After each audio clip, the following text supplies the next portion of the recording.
이사야의 감정적 상태도 갈 때까지 간 거예요.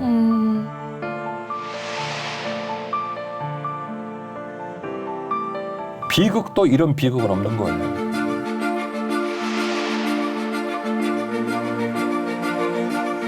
오직 하나님밖에 답이 없구나.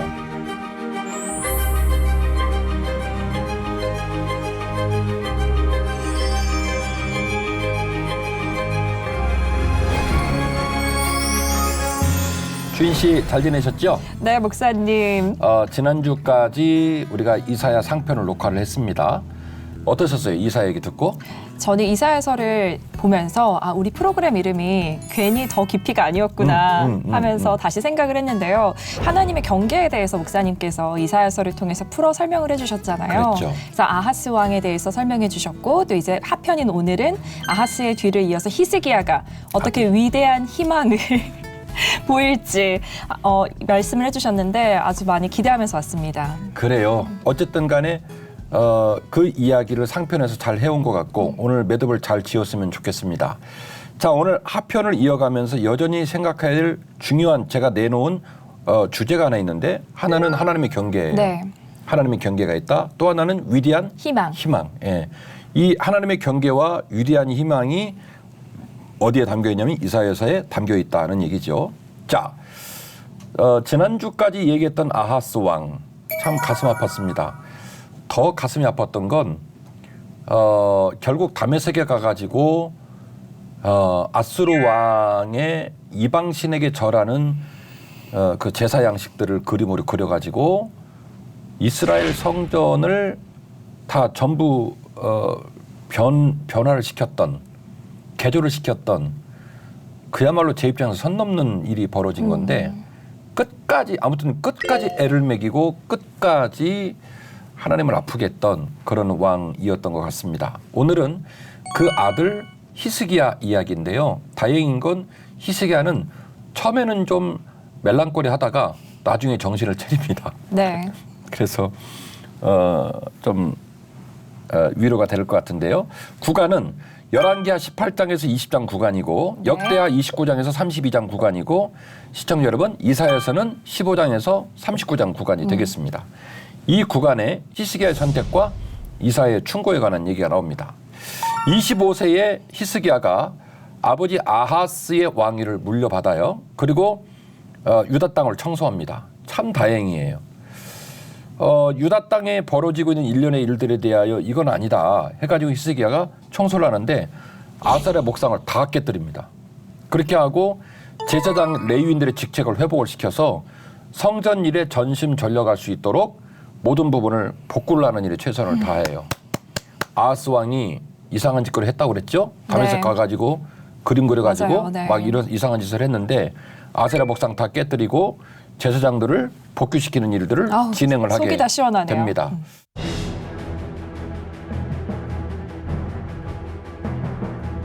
가슴이 아픈데 이해는 돼요. 이해는 많이 돼요. 많이 돼요. 참 기가 막힌 내용인데요. 아수르의 조공이 너무너무 힘들어서 네. 히스기야가 애굽과 동맹을 하려고 합니다. 지난주에는 아하스는 르신하고 베가가 동맹을 했다고 그래서 아수르하고 동맹을 하려고 하고 그렇게 해서 결국 북이스라엘을 절단나고 아람 사라지고 그러니까 이제 아하스는 본인이 생각하지 못했던 어마어마한 조공을 내는 상황이 벌어지게 되고 그리고 아수르는 호시탐탐 이제 남은 남유다 쓸고 애굽 내려가려고 하겠죠. 뭐 불보듯 뻔한 일이에요. 그러니까 그 엄청난 조공이 점점점 늘어가는 거예요. 아수르는 명분을 만들어야 되니까. 맞아. 두들겨 패고 나라를 뺏어버릴 명분을 만드니까 조공을 늘려간단 말이에요. 그러니까 히스기야가 죽을 맛이에요. 이 조공을 내기가. 그래서 이러느니 그냥 애굽하고 편먹을래. 애굽하고 편먹을래 뭐 이런 일이 벌어지는 거예요. 유다의 왕 히스기야가 라기스로 사람을 보내어 아수르 왕에게 이르되 내가 범죄하였나이다. 나를 떠나 돌아가소서. 왕이 내게 지우시는 것을 내가 당하리이다 하였더니 아수르 왕이 곧 은 300달란트와 금 30달란트를 정하여 유다 왕 히스기야에게 내게 한지라. 히스기야가 이에 여호와의 성전과 왕궁 곳간에 있는 은을 다 주었고 또 그때 유다 왕 히스기야가 여호와의 성전 문의 금과 자기가 모든 기둥에 입힌 금을 벗겨 모두 아수르 왕에게 주었더라. 어머, 이 정도였어요. 그러니까 어느 정도 처참하냐면 왕의 국고에 있는 재산들 거기에는 금들을 주는 것으로도 이게 충당이 안 되는 거예요.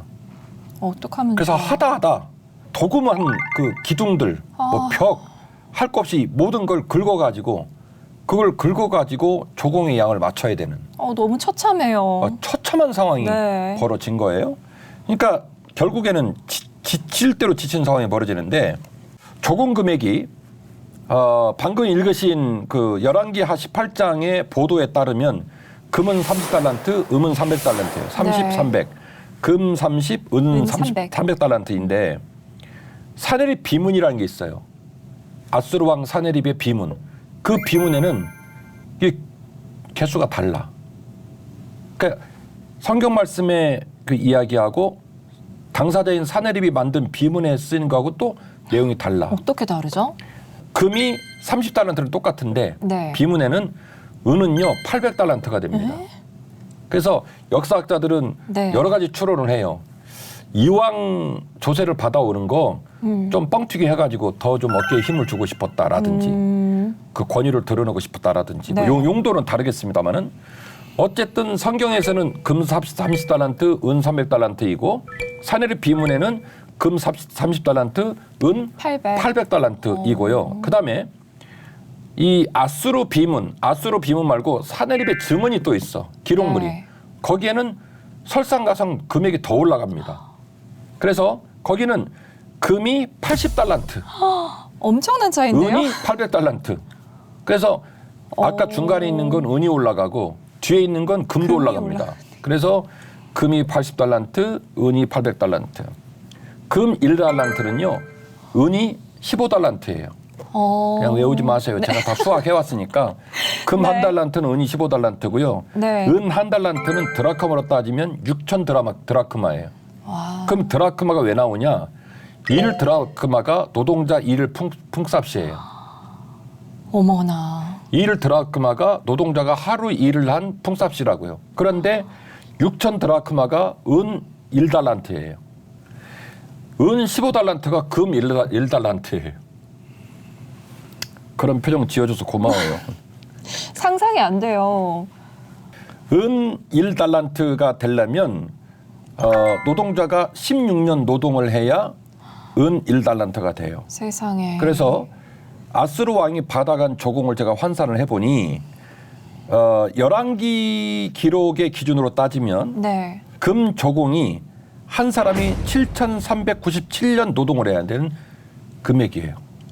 그리고 은은 4,931년 노동을 해야 하는 금액이에요. 열왕기의 기록으로는. 그다음에 아수르 비문과 사네립의 증언의 기준으로 따지면 이제 설상가상으로 더 커지겠죠. 그러니까 왜 금 도금까지 박박박박 바뀔 긁어야 수밖에 했을까? 없었네요. 이거는 네. 왕의 권위와 백성들의 애씀으로도 낼래야 낼 수 없는 조공을 네. 내라고 한 거예요. 어머나. 자, 여기서 주인 씨에게 질문 들어갑니다. 아수르의 의도가 남유다라는 나라를 인정하고 남유다가 나라꼴로 명백을 유지하면서 조공을 받아야 되겠다. 1번. 조공을 빌미로 그놈들 아주 굶어 죽게 만들어서 나라를 뺏어야 되겠다. 2번. 1번일까요? 2번일까요? 당연히 2번이죠. 예, 명백히 2번입니다. 그러니까 결국 그 조공의 규모를 보면 아하스 왕으로 시작한 조공이 결국 히스기야로 내려오면 이제 그야말로 그거 내다가 죽게 생긴 거예요. 드디어 히스기야가 무슨 생각을 하냐면 애국 가서 도와달라고 하자. 뭐 이런 상황이 벌어지게 됩니다. 이때에 목사님께서 이해가 된다고 하셨던 말씀이 저도 이제 이해가 돼요. 그렇죠. 네. 괘씸하긴 하지만 왜 그랬을까 이해는 돼요. 그러니까요. 돈을 내고 죽느니 그냥 죽느니 네. 그래서 독하다. 이제 애굽과 동맹을 맺으려고 하니 아하스 왕에게 했던 것처럼 드디어 이사야가 또 나옵니다. 뭘 들고 나와요? 하나님의 말씀. 그게 뭐였죠? 경계. 하나님의 경계를 들고 나오는 네. 거예요. 당신 생각에는 풍전등화 같지만 아니야. 또 애굽하고 동맹하지 말라고. 네. 하지 마. 좀 아버지도 그랬잖아. 그러니까 좀 하지 마. 같은 죄를 반복하지 마라고 말하는 이야기를 거네요. 하는 거예요. 여호와께서 이르시되 나의 종 이사야가 3년 동안 벗은 몸과 벗은 발로 다니며 애굽과 구스에 대하여 징조와 예표가 되었느니라. 애굽의 도움은 헛되고 무익하니라. 정확하게 말씀해 주셨네요. 예. 너희가 다윗성에 무너진 곳이 많은 것도 보며 너희가 아랫못에 물도 모으며 또 예루살렘의 가옥을 계수하며 그 가옥을 헐어 성벽을 견고하게도 하며 너희가 또 옛못의 물을 위하여 두 성벽 사이에 저수지를 만들었느니라. 그러나 너희가 이를 행하신 이를 앙망하지 아니하였고 이 일을 옛적부터 경영하신 이를 공경하지 아니하였느니라. 도움을 구하러 애굽으로 내려가는 자들은 화 있을진저 그들은 말을 의지하며 병거의 많음과 마병의 심히 강함을 의지하고 이스라엘의 거룩하신 이를 앙모하지 아니하며 여호와를 구하지 아니하나니. 아멘. 아멘. 자, 아주 명백한 하나님의 말씀을 우리 주인 씨가 읽어주셨는데 이사야의 감정적 상태도 갈 때까지 간 거예요. 아하스 말 안 듣고 그렇게 난리치다가 결국에는 막 와서 이런 조공을 내게 되었고 그러니까 이사야 입장에서는 충분히 예측이 가능한 일이 계속 눈앞에 벌어지고 있는 중이니까 답답하겠다. 얼마나 답답하겠어. 그래서 막 이제 광인처럼 막 벗은 몸으로 3년 동안 돌아다니면서 예언을 하는 거예요. 아버지가 한 실수를 아들도 하려고 하니까 그러지 말라는 거예요. 네. 애굽 찾아가지 마라. 그리고 히스기야는 히스기야 나름대로 굉장히 노력을 많이 해요. 결국에는 히스기야 터널을 통해서 성 바깥에서 기온샘에서 물을 끌어와가지고 싸울 준비를 다 하고 오늘 읽어주셨던 것처럼 저수지 만들고 웬만한 집 허물어버리고 그 집 허물어서 성벽을 높이 올리고 누구와 싸우려고 아수르와 싸우려고 이제 막 노력을 하고 그리고 애국과 동맹을 맺으려고 하는 거예요. 지금 방금 읽으신 부분의 말씀 보면 그들의 많은 병거들 그들의 많은 군사들 너한테 위로가 될 거라고 생각하지만 무익하니라. 그러지 않아. 네. 그러니까 하나님 면에서는 뭐냐면 그놈이요. 그러게, 네. 너희들을 못 잡아먹어서 안달인 애들이야. 걔네들은 원래 위에서 안 쳐들어오면 밑에서 위로 쳐들어가는 애들이야. 실제로 나중에 무기토 전쟁이랑 우리가 생각하잖아요. 무기토, 갈그미스 다 그런 일이 똑같은 일 아닙니까? 맞아요. 그렇네요. 밑에서 치고 올라가잖아요. 네. 그래서 그 민족의 별 루시아 왕이 무기토에서 비참하게 죽지 않습니까? 오늘도 또 열받네. 그러니까 결국 하나님 편에서는 야 이놈들아 너희들이 나를 믿고 나와 함께 길을 내야지 왜 위에 있는 애들이나 밑에 있는 애들 똑같은 애들인데 왜 계속 그걸 반복을 하니 이 얘기죠. 결국 애국과 동맹을 체결합니다. 체결하고 저런. 그리고 그게 이제 명분이 돼가지고 아수르가 예루살렘을 뺀 모든 국토를 다 점령해요. 그래서 라기스가 자주 나오게 되는데 라기스를 전초 기지 삼아 거기다가 이제 센터를 만들고 그리고 예루살렘 성 빼놓고 남유다의 모든 국토를 싹 점령을 합니다. 점령을 하고 그리고 이제 포위를 시킨 채로 말려 죽이고 있는 상황이에요. 어머나.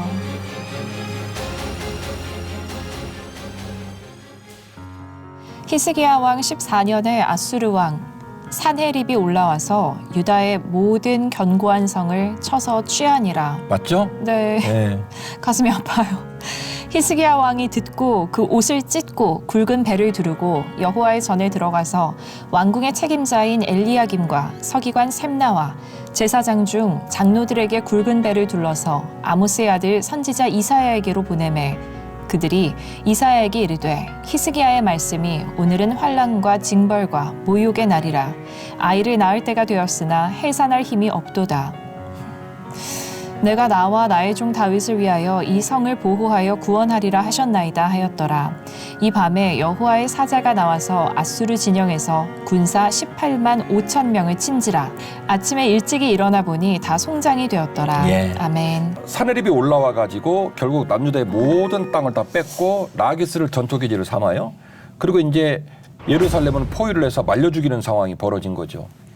이제 성도님들이 가서 이제 이사야서를 읽어보면 나옵니다만은 랍사게라고 하는 아주 나쁜 놈이 있어요. 얼굴은 못 봤는데 미워. 랍사게가 유다 말이 아주 능통했나 봐요. 그래서 포위를 해놓고 안에 있는 백성들을 겁박합니다. 거기 있어봐야 너네는 다 죽을 거야.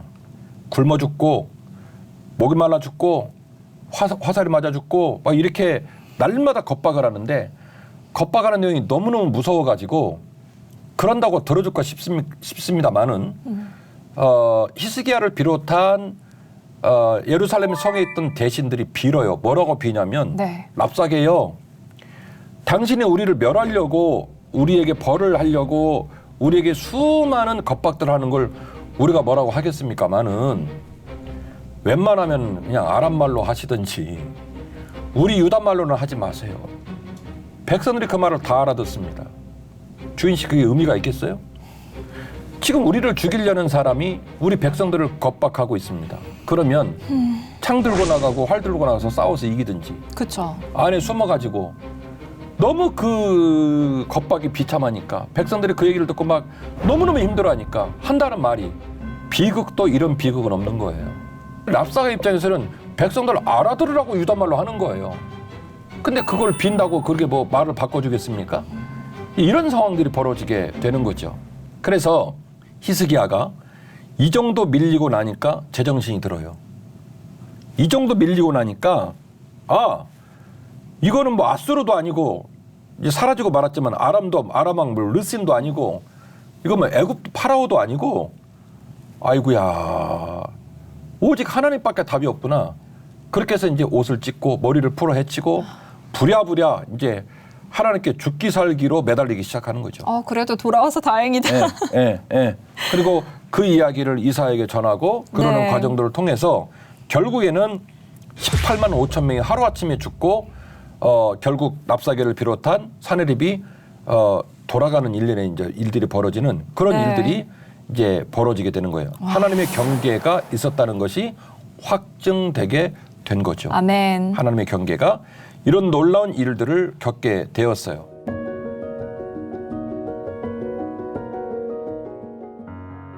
그때 히스기야가 병들어 죽게 되니 아모스의 아들 선지자 이사야가 나아가 그에게 이르되 여호와께서 이같이 말씀하시기를 너는 내 집에 유언하라 내가 죽고 살지 못하리라 하셨나이다 하니 히스기야가 얼굴을 벽으로 향하고 여호와께 기도하여 이르되 여호와여 구하오니 내가 주 앞에서 진실과 전심으로 행하며 주의 목전에서 선하게 행한 것을 기억하옵소서 하고 히스기야가 심히 통곡하니 이에 여호와의 말씀이 이사야에게 임하여 이르시되 너는 가서 히스기야에게 이르기를 내 조상 다윗의 하나님 여호와께서 이같이 말씀하시기를 내가 내 기도를 들었고 내 눈물을 보았노라 내가 내 수한에 15년을 더하고 너와 이 성을 아수르 왕의 손에서 건져내겠고 내가 또 이 성을 보호하리라 이는 여호와께로 말미암는 너를 위한 징조이니 곧 여호와께서 하신 말씀을 그가 이루신다는 증거이니라 보라 아하스의 해시계에 나아갔던 해 그림자를 뒤로 10도를 물러가게 하리라 하셨다 하라 하시더니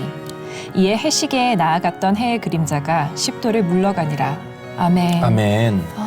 자, 여기서 등장하는 아하스의 해시계는 네. 아수르의 문화적 기물입니다. 그러니까 그렇게 추론을 하고 있는데 왜냐하면 이스라엘 사람들은 시간 개념이 우리가 쓰는 태양력을 기준으로 한 시간 개념이 아니고 되게 관계 중심이에요.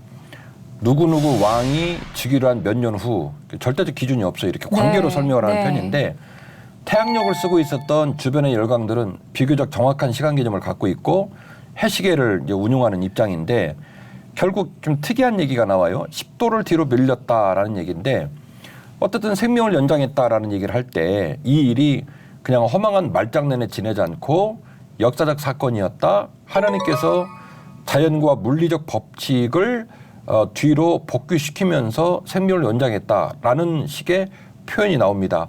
매우 독특한 표현인데요. 이 독특한 표현을 떠올리는 비슷한 사건이 또 하나 있었는데 뭐였을까요? 뭐죠? 기브온 전투. 아모리 사람들과 기브온 전투. 여호수아가 아모리 사람과 기브온 전투를 할 때도 이와 유사한 상황이 맞아요. 나와요. 해가 계속 중천에 떠 있었잖아요. 예. 여호와께서 아모리 사람을 이스라엘 자손에게 넘겨주시던 날에 여호수아가 여호와께 아뢰어 이스라엘의 목전에서 이르되 태양아 너는 기브온 위에 머무르라 달아 너도 아얄론 골짜기에서 그리할지어다 하매 태양이 머물고 달이 멈추기를 백성이 그 대적에게 원수를 갚기까지 하였느니라 야살의 책에 태양이 중천에 머물러서 거의 종일토록 속히 내려가지 아니하였다고 기록되지 아니하였느냐 아멘. 아멘. 참 신기한 그 이야기인데 결국 아모리의 기브온 전투, 히스기야의 통곡기도가 같은 궤를 갖고 있는 거예요. 그렇네요. 하나님 아버지께서 결국 시간을 뒤로 물렸다. 네. 해시기가 10도로 물러가고 해와들이 멈춰섰다. 이런 내용들의 특징들이 그 주인공이 누가 되냐면 히스기야 됐다 이겁니다. 속상한 얘기를 좀 해야 되는데 또요? 아하스 왕이 다메섹 가가지고 이상한 짓거리 했다고 제가 지난번에 얘기했죠. 네. 비슷한 일이 벌어집니다. 바벨론 왕이 무로닥 발라단이 치유를 기념해서 사신으로 방문을 해요. 네. 무로닥 발라단이 방문하니까 히스기야가 흥분해가지고 죽다 살았잖아요. 네. 15년 연장이 됐잖아요. 이스라엘의 모든 것들을 다 보여줍니다. 그 사건이 왕궁부터 시작해가지고 맞아요. 곳간에 이르기까지 그게 뭐라고 사람은 흥분하면 평정심을 잃어요. 그러니까 나중에 그거 다 뺏기잖아요. 네. 아하스가 다메섹에서 치명적인 실수를 했던 것처럼 히스기야도 무르덕 발라단이 왔는데 무르덕 발라단한테 이 사람이 병 나으셨다면서요. 축하해요. 그래서 축하 방문을 했다는 이유로 흥분해가지고 평정심을 잃고 말하자면 정령군이 들어와서 그 땅을 다 점령해버리는 것처럼 싹 다 곡간이고 뭐고 싹 다 이래서 보여주는 거예요. 형태가 어떻게 되어 있고 규모는 어떻게 되고 싹 다 보여주는데 이 모든 것들을 다 빼앗기게 됩니다. 다 빼앗기게 되고 자손들이 환관이 되고 말 것이다 라는 얘기가 이사야 39장에 나와요. 39장 1절에서 8절 사이에 그 사실을 꾸중하면서 왕이여 왜 그럽니까? 그런 내용이 나오게 되는데 히스기야가 그렇게 생명을 연장하게 되었다.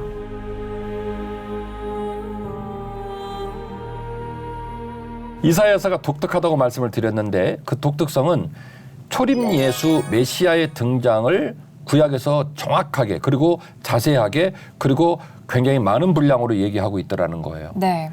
그리고 그것이 중요하다 보니 목사님들이 많이 그 본문으로 설교를 하시고 맞아요. 구약이 신약을 예표하고 있습니다라고 설교를 하시다 보니 더 깊이 이야기꾼으로 안타까운 것은 이사야서 안에 있는 더 풍성한 얘기들을 우리 성도님들이 잘 모르고 제가라는 경우가 많아서 상하편으로 얘기를 해드렸고 그래도 잘 아시는 내용을 말씀을 드려야 되겠죠. 네. 메시아의 위대한 희망을 얘기하고 있는 건데요. 첫 번째는 메시아의 예수님의 이중성을 말하는데 하나는 강하고 능력 있는 메시아 예수를 말하고 또 하나는 연약하고 순한 메시아 예수를 말하는 거예요. 참 특이한 얘기예요. 그러면 이건 이런 얘기죠.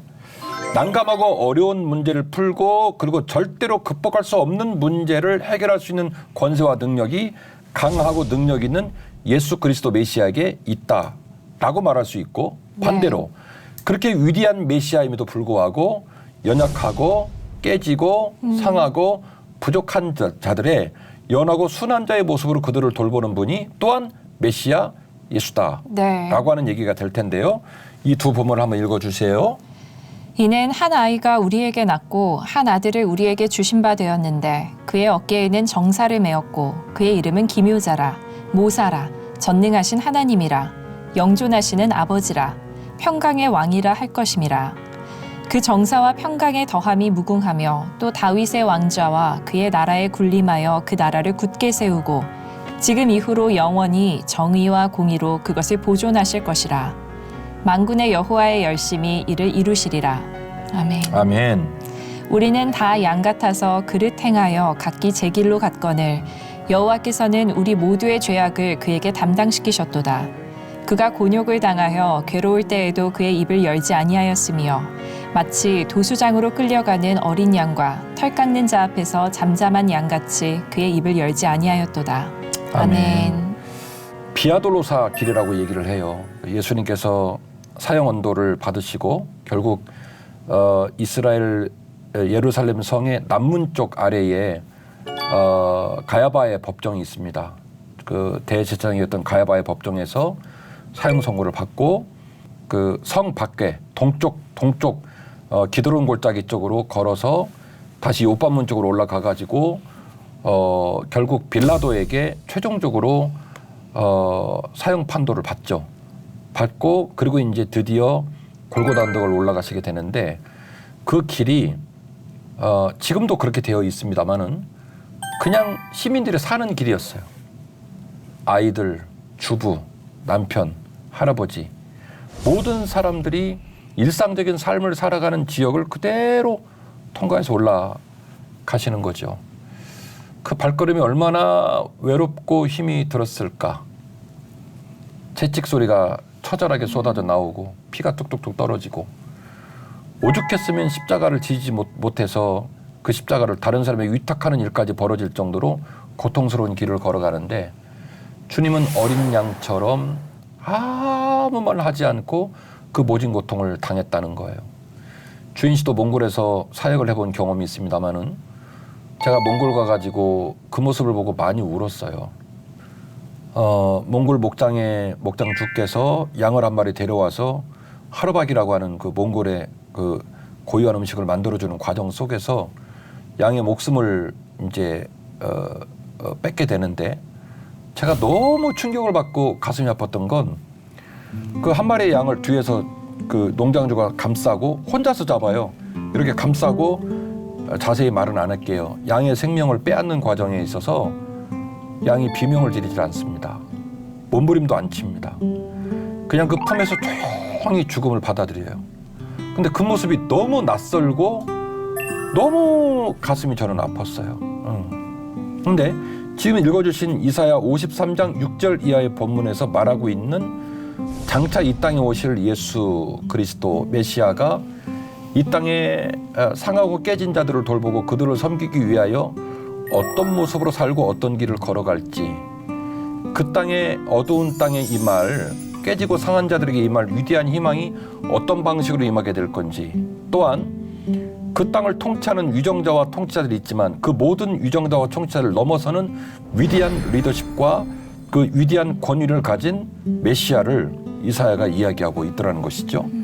그리고 그 이사야의 예언들이 이제 이렇게 진행이 되는데 이사야는 예언하고 예언한 그 예언을 누가 컨펌하냐면 예수님이 컨펌합니다. 주 여호와의 영이 내게 내리셨으니 이는 여호와께서 내게 기름을 부으사 가난한 자에게 아름다운 소식을 전하게 하려 하심이라. 나를 보내사 마음이 상한 자를 고치며 포로된 자에게 자유를 갇힌 자에게 노임을 선포하며 여호와의 은혜의 해와 우리 하나님의 보복의 날을 선포하여 모든 슬픈 자를 위로하되 무릇 시온에서 슬퍼하는 자에게 화관을 주어 그 죄를 대신하며 기쁨의 기름으로 그 슬픔을 대신하며 찬송의 옷으로 그 근심을 대신하시고 그들이 의의 나무 곧 여호와께서 심으신 그 영광을 나타낼 자라 일컬음을 받게 하려 하심이라. 아멘. 자, 주인 씨가 이 본문을 읽으셨고 제가 이제 그 전에 회차에서 말했던 걸 다시 한번 복귀하고 회상시키려고 합니다. 네. 예수님께서 본인이 메시아임을 밝히고 움직이시기 시작합니다. 그 모습이 너무 감격스러워서 세례 요한이 스스로 죽어도 좋다고 작정을 하고 감옥에 투옥을 하게 되어지죠. 세례 요한은 본인이 죽을 줄 알았습니다. 그러나 궁금한 건 신들매를 감당할 수 없는 그 예수 그리스도가 진짜 메시아인지 궁금했던 거예요. 그 제자들을 보내가지고 자꾸 물어봐요. 왜 물어보냐면 소문을 들어보는데 심상치가 않아요. 우리들이 생각했던 메시아의 모습은 아닌 것 같아요. 그래가지고 참다 못해가지고 기억나실 거라고 믿고요. 제자들을 보냅니다. 그 제자가 가서 물어봐요. 저기요, 주님, 우리 선생님이 감옥에 계신지 아시잖아요. 근데 선생님이 가서 물어보라고 그랬어요. 진짜 주님이 메시아 맞으세요? 그 물어보는 거예요. 그 말은 납득이 안 된다. 이게 맞아? 이런 이제 상황이 들어온 거죠. 그러다 주님께서 두 마루씩 말을 합니다. 야, 본대로 가서 말해줘. 깨진 자, 상한 자, 눈먼 자, 병든 자, 그들이 노인을 받았다고 전해. 가난한 자들에게 희망이 들어가고 가난한 자들에게 평화가 들어갔다고 전해. 쭉 얘기하는 거예요. 그러면 구약 성경의 예언을 모르는 상태에서 읽으면 주님의 이 화법이 좀 특이하다라고 이해할 수 있어요. 시청자들도. 근데 오늘 우리는 이사야서 상하편을 연구하고 이사야 상하편을 이야기로 들으면서 소름 끼치는 거예요. 결국 예수님이 세례 요한에게 준 답변은 뭐냐면 율법을 잘 알고 있고 이스라엘 역사를 잘 알고 있는 유대인들의 기억력을 회상한 거예요. 와. 너희들이 알고 있는 메시아가 어떤 모습일 거라는 것 기억 못하니? 그게 어디를 인용하고 있냐면 이사야서 이사야서. 61장을 인용하고 있는 거예요. 그러니까 내가 그니라라고 말씀해 주신 거네요. 컨펌하는 거죠. 밑도 끝도 없는 얘기가 아니야. 이사야 선지자가 예언했던 그 예언을 내가 이루고 있어. 실제로 그렇게 다니시는 거예요. 근데 유대 지도자는 그게 못마땅한 거죠. 세리마태 집에 가서 밥을 먹질 않나. 그 마태는 친구들이 또 다 친구들이니까 그 친구 불러다 놓고 네. 밥을 먹질 않나. 사케오 집에 가질 않나. 막 부정한 여인 고쳐주질 않나. 가난한 자 쫓아가질 않나. 마음에 안 드는 거예요. 근데 문제는 뭐냐면 예수님의 그 행보가 예수님의 뭐 갑작스러운 어떤 심경 변화에 의하여 가지 말할 길을 가고 만나지 말할 사람을 만난 게 아니라 이미 이사야에서 말하고 있는 위대한 희망, 깨지고 상하고 어둠의 놓인 자들을 향한 위대한 희망, 그 위대한 희망을 컨펌하시고 성취하고 계시더라는 거죠. 예수께서 그 자라나신 곳 나사렛에 이르사 안식일에 늘 하시던 대로 회당에 들어가사 성경을 읽으려고 서심해 선지자 이사야의 글을 들이거늘 책을 펴서 이렇게 기록된 데를 찾으시니 곧 주의 성령이 내게 임하셨으니 이는 가난한 자에게 복음을 전하게 하시려고 내게 기름을 부으시고 나를 보내사 포로된 자에게 자유를 눈먼 자에게 다시 보게 함을 전파하며 눌린 자를 자유롭게 하고 주의 은혜의 해를 전파하게 하려 하심이라 하였더라. 아멘. 아멘. 결국 이사야는 예언을 하고 네. 주님은 그걸 몸으로 보여주고 실천하고 뿐만이 아니라 결국 회당에 들어가셔서 말씀을 강론하고 말씀을 나눌 때도 굳이 이사야서의 이 말씀을 주님이 스스로 찾아서 읽어주시고 와. 그걸 회상시키는 거예요. 기억하라. 완전 떠 먹여주셨네요. 예. 너희들이 기다렸던 메시아가 어떤 사람인 줄을 기억하라. 네. 삶의 자리의 필요가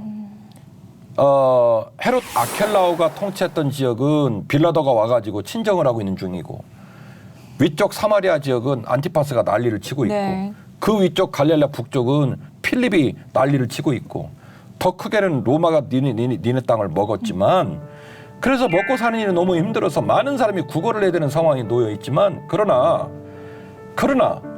역사적 상황이 그렇다 하여 메시아의 중요한 사명이 정치적으로 이들의 권세를 깨뜨리고 몰아내는 것이라는 것은 너희들이 이해를 잘못하고 있는 거야.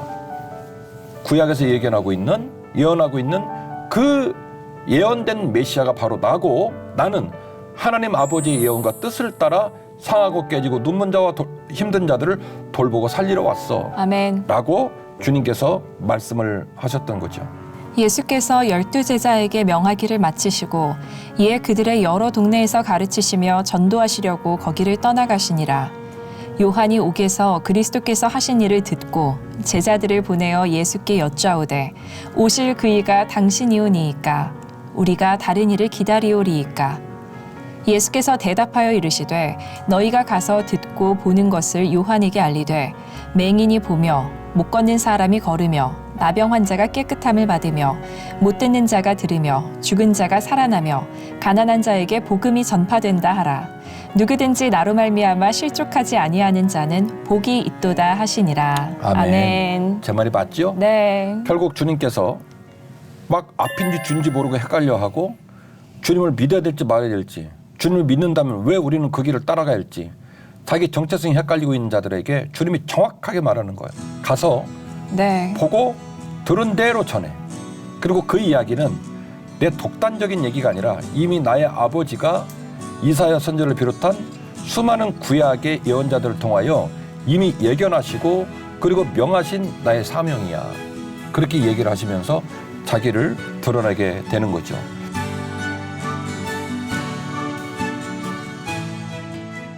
왜 우리나라의 시민들과 혹은 교회들이 어쨌든 자본주의적인 성향이라든지 이런 어떤 세속의 그 관점 가운데서 교회가 좀 세속화되고 있지 않는가라는 생각을 하게 되는지 저는 마음이 아픕니다. 왜냐하면 정상적인 목사님과 정상적인 성도들과 정상적인 교회는 말씀을 제대로 묵상하고 말씀을 제대로 따르면 그렇게 될 수가 없거든요. 오늘 우리가 말씀을 묵상했듯이 네. 사랑하는 주님은 항상 낮은 곳에 마음을 두셨어요. 그리고 예수님의 눈길은 항상 상하고 깨진 자들을 향해 애달파하시는 눈빛을 갖고 있었다는 말이죠. 우리 더 깊이 시청자들은 오늘 이 아침의 말씀을 함께 나누면서 이야기를 나누면서 일상의 삶 가운데 출근하시고 또 마실 가고 시장 가서 물건 사고 식당 가서 식사하시면서 주님의 마음을 항상 염두에 두고 살았으면 좋겠어요. 시청자 여러분 부탁드립니다. 운전하시면서 앞에 저 빨리 안 간다고 빵빵빵 하지 마세요. 그래야 1초예요. 조금 기다려주시고 누군가 운전하다 실수하면 손 한번 흔들어 주시고 그냥 넘어가면 돼요. 그거를 막 사이드 브레이크를 채우고 내려서 막 입에 격한 말을 주고받고 그러는 거는 그리스도인의 모습은 아닌 것 같아요. 식당에 가서 일하는 분을 만날 때도 오죽하면 우리 세상의 벗들이 티에다가 그런 글귀를 써놨겠어요? 이 청년은 어느 집의 귀한 아들입니다. 오죽하면 그랬겠냐고요. 함부로 대하지 말라는 소리거든요. 반말 찍찍하고 그러지 말고 우리 그리스도인들은 그 수고하고 애쓴 분들을 존경해주고 사랑해주는 모습. 그래서 주님의 눈길이 머문 곳에 우리 마음이 머물고 주님의 생각이 흘러가는 곳에 우리 뜻이 흘러가는 그런 모습으로 살아가면 우리는 이사야서를 잘 이해하고 잘 먹은 거예요. 그리고 그 이사야서의 은혜가 우리의 삶 가운데 열매를 맺힐 줄 믿습니다. 꼭 그렇게 해주시기를 부탁을 드리고 주인 씨도 그렇게 해주실 거죠? 아멘. 이사야서가 정말 재밌었고 목사님 덕분에 더 깊이 있게 알게 된 것 같아서 마음이 많이 기뻤습니다. 네. 특히 하나님의 경계 그리고 또 오늘은 목사님께서 컨펌이라고 이제 그 확증에 대해서 말씀을 나눠주셨는데 히스기야도 이사야라는 인물을 통해서 하나님이 확증을 주신 거잖아요. 그렇죠. 너 조심해. 그 자리에 머물러 동맹 맺지 마. 거기에다가 또 생명을 연장해 주신 다음에 이 그림자를 이렇게 물러가게 하는 확증을 또 주셨어요. 그리고 예수님도 이제 세례 요한이 물어봤을 때 내가 그니라 하면서 이제 이사야서 말씀을 정확하게. 확증의 그런 연장선으로 말씀을 전달하신 거잖아요. 근데 이 모든 확증을 볼 때 이게 하나님께서는 우리가 하나님의 말씀에 순종하기를 원하시는구나. 그러니까 순종하라고 이런 확증을 보여주시는 것 같아요. 맞습니다. 그래서 말씀을 들으면서 또 시편 107편이 생각이 났는데 사람이 고생하고 힘들어하는 게 결국 말씀에 불순종해서 하나님 말씀에 불순종해서라고 나오잖아요. 그래서 저도 히스기야가 아하스 왕의 그 선대의 잘못을 반복하지 않기 위해서 이런 확증을 주셨듯이 저도 하나님 말씀에 순종을 말씀해 주실 때 순종해야겠다라는 마음이 그런 찔림이 있었습니다. 100점짜리 100점짜리 우리 시청자 여러분들도 더 깊이 믿음으로 서시고 우리도 더 깊이 믿음으로 섰으면 좋겠습니다. 아멘. 함께해 주셔서 고맙습니다. 감사합니다. 네.